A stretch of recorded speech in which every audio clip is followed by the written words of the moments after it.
ગુજરાત વિધાનસભાની ચૂંટણી પહેલા જ રાજસ્થાન અને હરિયાણા સમાજ દ્વારા દિવાળી સ્નેહમિલન યોજ્યો હતો, જેમાં ઉપરાષ્ટ્રપતિ અને લોકસભા સ્પીકર સહિત અનેક મંત્રીઓ અને નેતાઓ તેમજ ખાસ કરીને રાજસ્થાન હરિયાણાના ભાજપી નેતાઓ હાજરી પામ્યા હતા।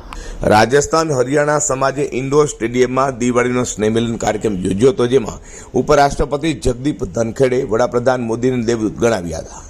લોકસભાના સ્પીકર ઓમ બિરલાએ કહ્યું હતું કે પોતાની કર્મઠતા શ્રેષ્ઠતા થકી રાજસ્થાન હરિયાણાના ઉદ્યોગકારોએ સુરતને આર્થિક શક્તિનું કેન્દ્ર બનાવ્યું છે। સુરતને દેશના તમામ પ્રાંતોથી રોજગાર અર્થે આવેલા દેશવાસીઓને દિલથી અપનાવ્યા છે। સુરતની ભૂમિ મિની ભારત છે। સુરતની સામૂહિકતાની શક્તિ અને એકતાની શ્રેષ્ઠ કાર્ય સંસ્કૃતિને સમગ્ર દેશ માટે ઉત્તમ ઉદાહરણ પૂરું પાડ્યું છે। ગુરુવારે સાંજે 7 વાગ્યે કાર્યક્રમની શરૂઆત થઈ હતી। ધીમે ધીમે એક જ ડ્રેસ કોડમાં રાજસ્થાની હરિયાણા સમાજની મહિલાઓ જોડાઈ ગઈ હતી। ધીમે ધીમે સમગ્ર સ્ટેડિયમ બંને સમાજના લોકોથી ખીચોખીચ થઈ પામ્યું હતું। રાજસ્થાની અને હરિયાણા સમાજની મહિલાઓએ પરંપરાગત વસ્ત્રો પહેરીને સમારંભની શોભામાં અભિવૃદ્ધિ કરી હતી। ઉપરાષ્ટ્રપતિ જગદીપ ધનખેડે કહ્યું હતું કે સુરતનું પાણી અસરદાર છે।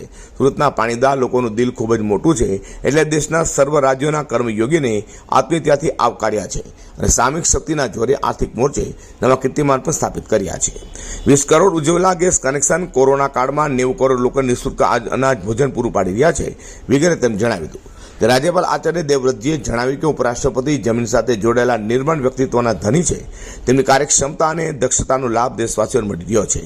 ગુજરાતની ધરતીને દેશને ગાંધીજી, સરદાર પટેલ જેવા આઝાદીના લડવૈયાઓ અને વડાપ્રધાન મોદી, અમિત શાહ જેવા ઘડવૈયાઓ પણ આપ્યા છે। અઝર કુર્સી સાથે પ્રકાશવાળા।